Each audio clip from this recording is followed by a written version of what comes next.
Welcome back to Round the Cauldron, where we talk theology, philosophy, and everyday life as a modern witch. Today, we're going to be talking about your favorite pop culture witches, your least favorite pop culture witches, and does pop culture even matter when it comes to witchcraft? If you're ready to hop into the show, grab some coffee, pull up a seat, and join me round the cauldron.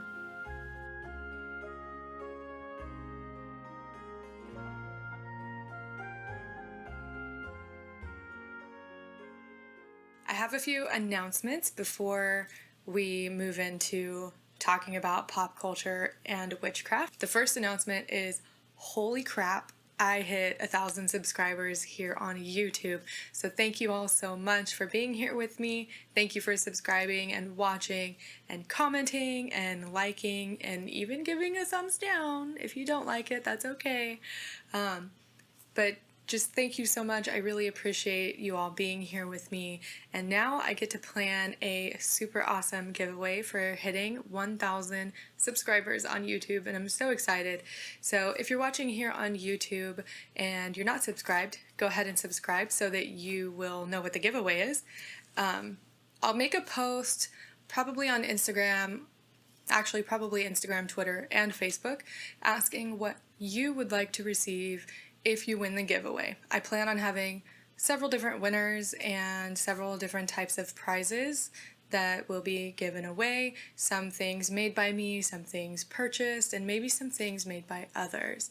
I haven't quite figured all of that out yet, but I'm excited to do that. And if you're watching on YouTube, leave a comment down below with something that you would like to win from a giveaway for hitting 1,000 subscribers. I'd also like to give a shout out to James Feeney because he also recently hit 1,000 subscribers. I will leave his channel in the description below. Podcast listeners, it will be in the show notes. James Feeney talks a lot about tarot, and I am super excited for him that he also hit 1,000 subscribers. I also want to mention that last month in October, I was having a sale in my shop, and I have decided to extend that sale through the end of the year. So everything in my shop is currently 20% off, no coupon required. And don't forget that when you make a purchase in my shop, 15% of every purchase is donated to the Johns Hopkins Sjogren Syndrome Center. Last year, I was able to donate $50. This year, I am looking at probably meeting that donation, but I am hoping for more, basically. So that link will also be in the description and in the show notes. This topic was voted on by my patrons over on Patreon. If you'd like to join me over on Patreon, it is patreon.com/roundthecauldron. Link is where the links typically are. My patrons voted to talk about pop culture and witchcraft and witches in pop culture. So since I knew this topic was going to be happening, I asked on Instagram who your favorite witches in pop culture were and who your least favorite witches in pop culture were. And I'm not sure if there are going to be any spoilers to any of the shows or movies or books that we talk about. So just know this going forward. I don't know. I'll try not to spoil anything, but I can't make any promises. And before you ask, no, I have not seen the new Craft. I plan on it eventually. I just haven't yet. So some common favorites amongst all of you for witches in pop culture are number one, and many people mentioned, are the witches from Practical Magic, Sally and Gillian Owens, Aunt Frances, and Aunt Jet. There were also a couple of witches that were mentioned that I had never heard of before. Bex from The Witch's Cookery mentioned Nanny Ogg, Tiffany Wee, and Mistress Weatherwax. I've never heard of any of them before, but they are Bex's favorite from The Witch's Cookery, so I will definitely look into I think they're from books, she said. Someone else also made mention of the witches from The Originals, and The Originals is a TV show on the CW. It is a spin-off from The Vampire Diaries. Yes, I have seen all of them. There's also now a spin-off of The Originals called Legacies, which also has some interesting takes on witchcraft, but I will forever be Team Bonnie Bennett. Some of the least favorite witches in pop culture that everyone mentioned were the witches from The Craft. This is probably an unpopular opinion. I know The Craft is one of those movies that really brought a lot of people into witchcraft, But not a lot of people relate to the witches in the craft, and that's okay. And the craft was very sensationalized because it's the media, and that's what pop culture does. Another person mentioned that they didn't really have a specific least favorite witch, but they really don't like any of the portrayals of witches where they are ugly or considered demonic. Someone else also mentioned Madison from American Horror Story Coven, and I can definitely get behind that being a least favorite witch. If I'm remembering correctly, Madison was one of the least popular witches for people who were watching the show. She was very rude, very mean. I don't know, maybe I'm remembering wrong. I'll put a picture up of Madison from American Horror Story Coven for those watching on YouTube.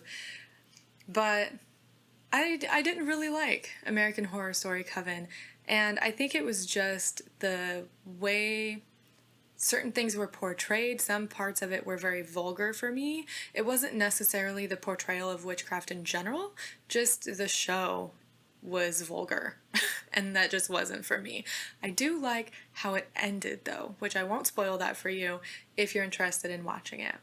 So throughout modern history, witches have been portrayed in pop culture in a variety of different ways. And if you don't know what pop culture means, it's basically just popular culture. This is going to be things like books and movies, TV shows, music, things that are popular in that moment. So normally when I think of it as decades or different areas, different regions.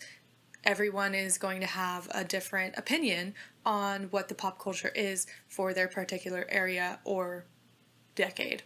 What I'm going to be talking about today is the portrayal of witches in the media as far as we see them in movies and TV shows and books. Because witches and magic are everywhere when we consume our entertainment. I think it's important to be aware of the pop culture portrayal of witchcraft for your area and your generation or your friends or whoever you're close to, because pop culture really informs public opinion, and sometimes pop culture is the first thing that someone sees about a new subject. I think if you're going to be open about your witchcraft practices or your pagan practices or your spiritual practices even, it's important to be aware of the current pop culture climate so that you can be prepared for different comments and questions. Now, a lot of times someone that is out about their witchcraft and they encounter people that either don't know anything about witchcraft or they really don't care, they tend to make offhand comments like, oh, can you cast a love spell for me? Or do you make potions? Or I wish magic was real, or different things like that. And these comments stem from either ignorance or just, there's a word I'm looking for, apathy. They just don't care. But a lot of their opinions and encounters with witchcraft in their daily life come from movies and books and TV shows.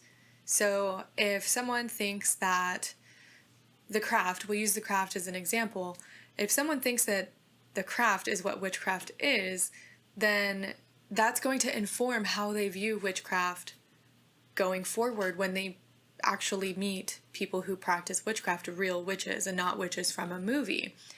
And when books and movies portray witchcraft in a negative light, that can reinforce someone's idea that yes, witchcraft is bad, it's not real, it's a fantasy, it is something that is made up for entertainment purposes, or it is something that is demonic and it stems from Satan or the devil. So for me, I like to be aware of really how witches are being portrayed in the media because I am public with my craft. I am here on YouTube. I have a podcast. I have a website. My face is connected to everything. I feel like I need to be aware so that I can help answer any questions. I can help steer people in the right direction, but I can also help cut down on the comments and the trolls that are just here to either preach their god because they think witchcraft is of the devil, or they are here to just troll and make fun of and different things like that.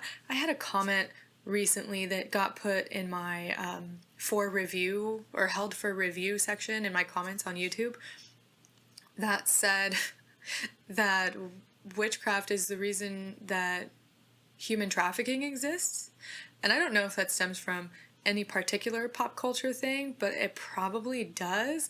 And that's a very negative stereotype, or not even a stereotype. I have no idea where that idea comes from, but that's a very negative view of witchcraft. And they basically came into my comments and said, this, what you're doing is the reason for human trafficking, and I'm going to report you to the authorities, and you better watch out, and different things like that. So if we're not aware of pop culture and the different portrayals of witchcraft, especially if we're public or we are open about our craft, it can really catch us by surprise when people ask us questions. I was watching another video on YouTube of, I think it was a really old Pagan Perspectives video. I'll try to find the link and put it in the description. But someone had written into Pagan Perspectives basically and said, hey, I'm getting a lot of comments from my coworkers and I don't know how to handle it. And someone had said, oh, real wands can only be made by Ollivanders.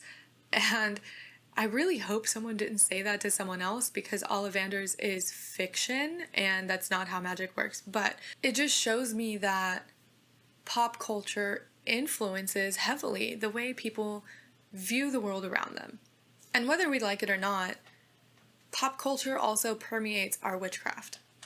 Because I grew up watching Charmed. And Charmed is a great show.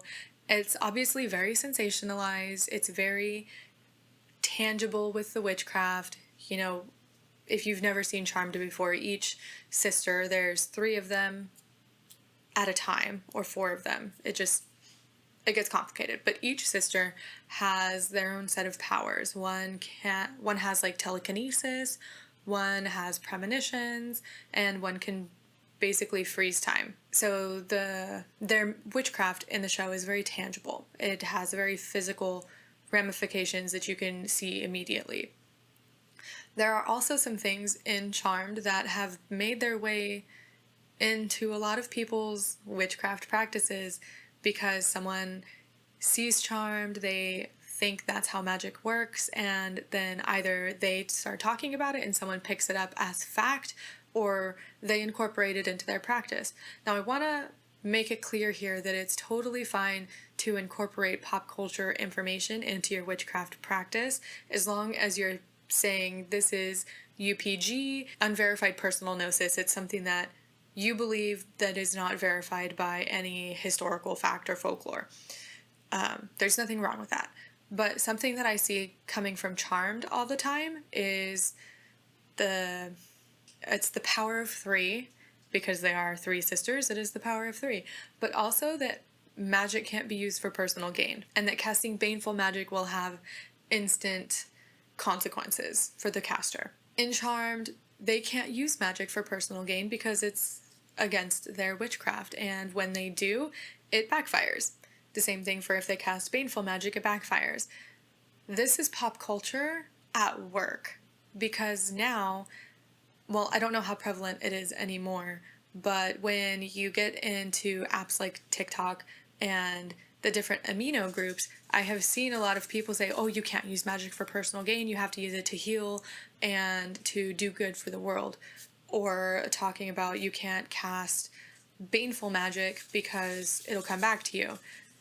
That also goes with Wicca and the rule of 3 and the Wiccan Rede, or the law of 3 and the Wiccan Rede. That's a little different.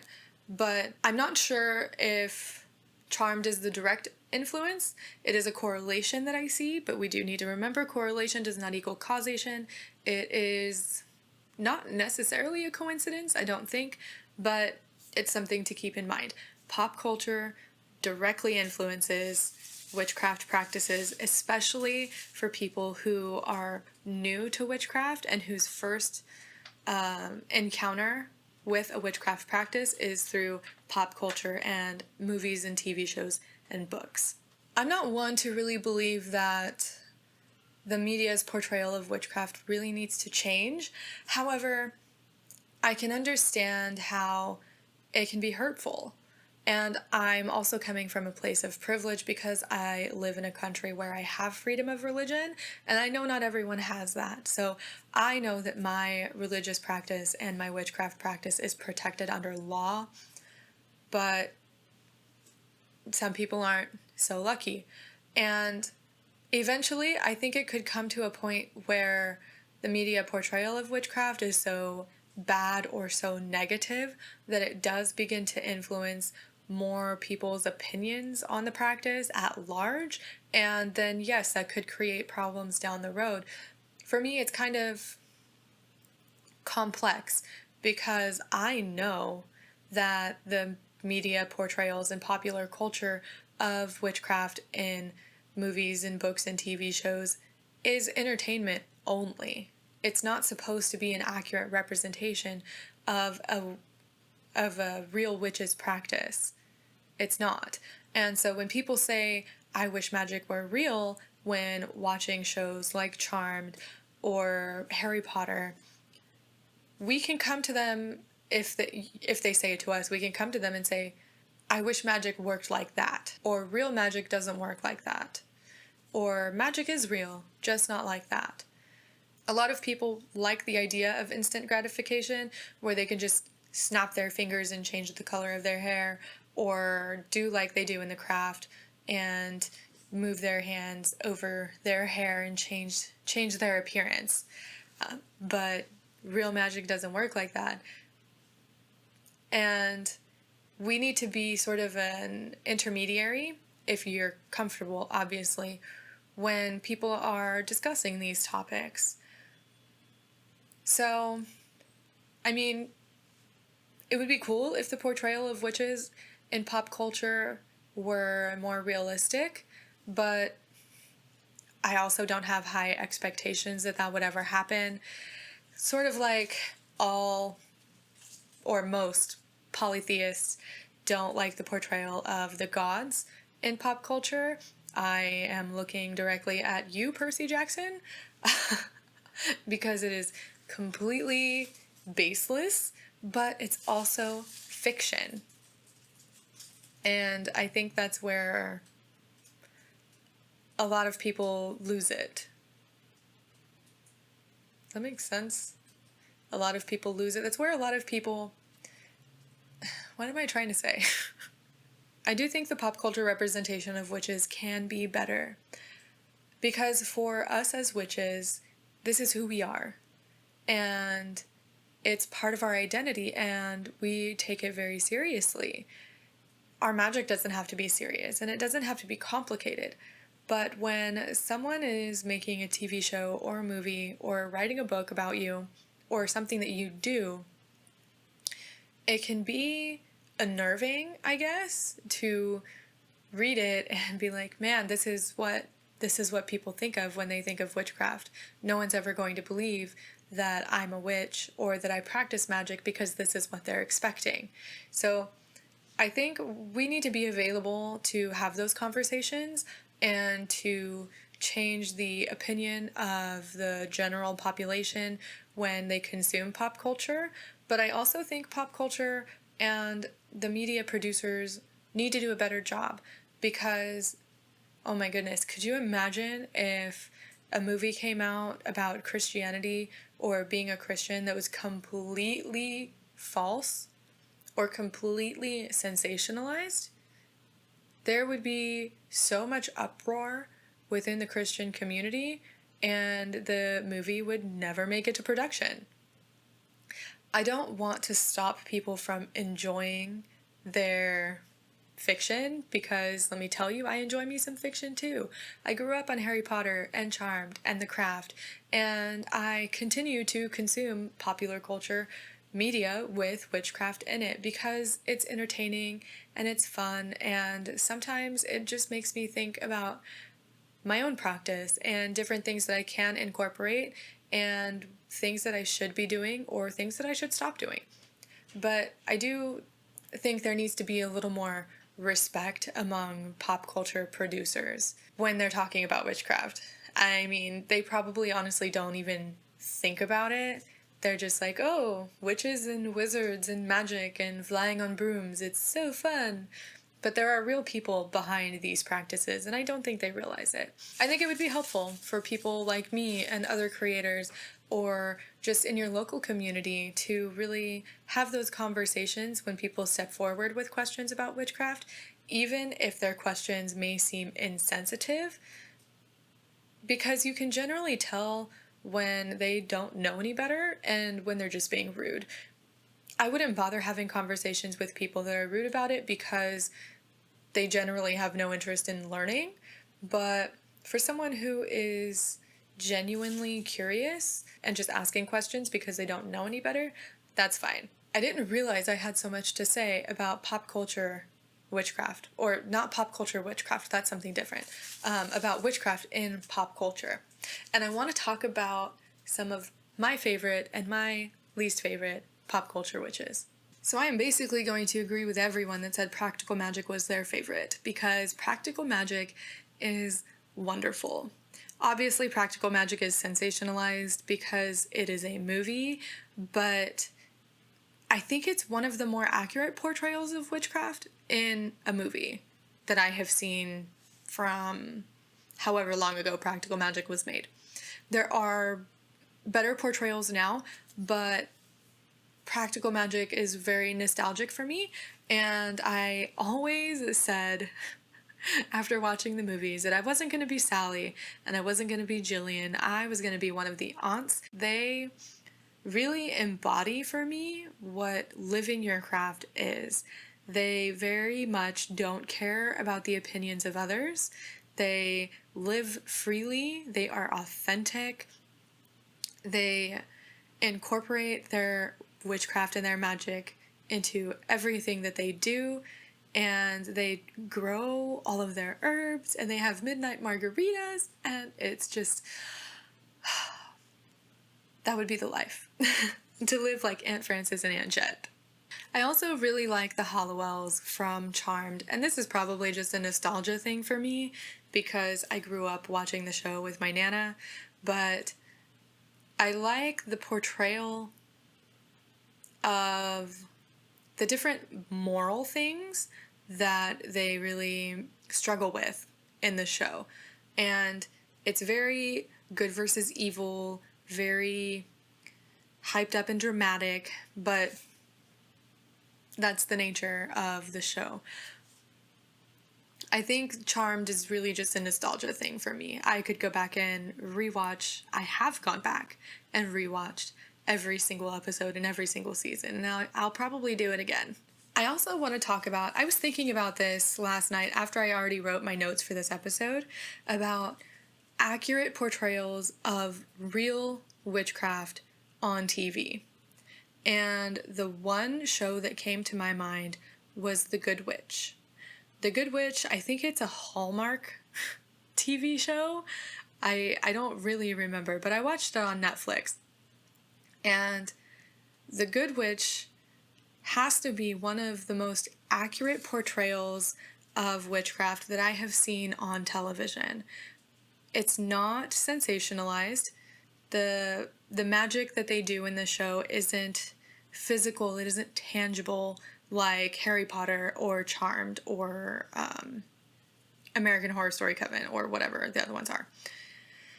It's very subtle, very intuitive. The main character in the show works closely with herbs and knows what all of the herbs do and uses them in medicinal and magical ways.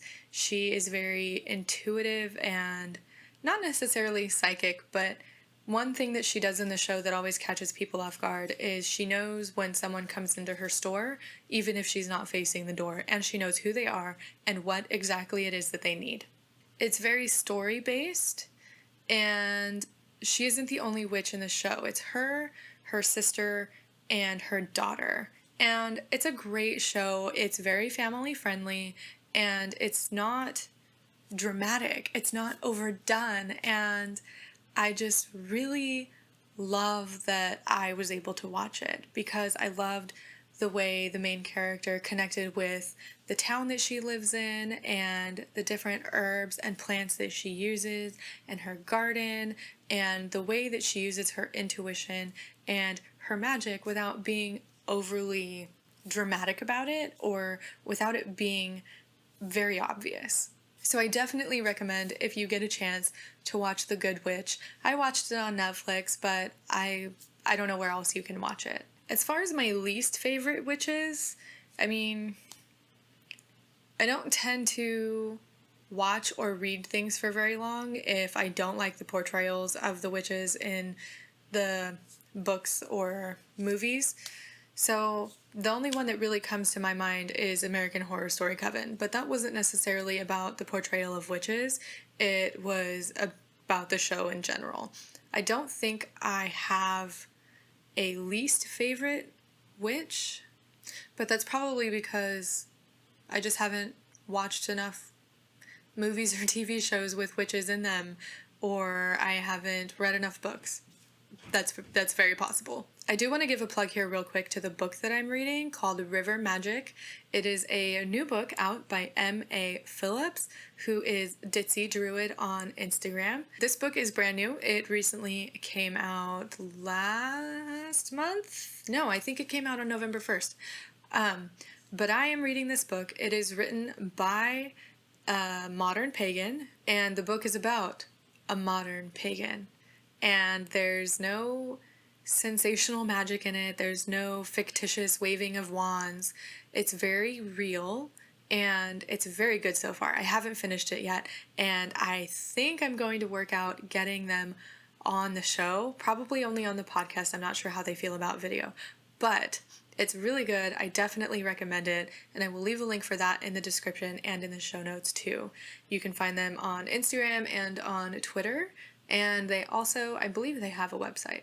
I don't know. All of their links will be in the description and in the show notes, but it's a really good read, and it's very refreshing to be able to read something about a real modern pagan, written by a real modern pagan. So overall, I mean, there's not much that I can do as an individual to change how pop culture portrays witches in the media, and honestly, I'm not very hopeful that the portrayal would change anytime soon, because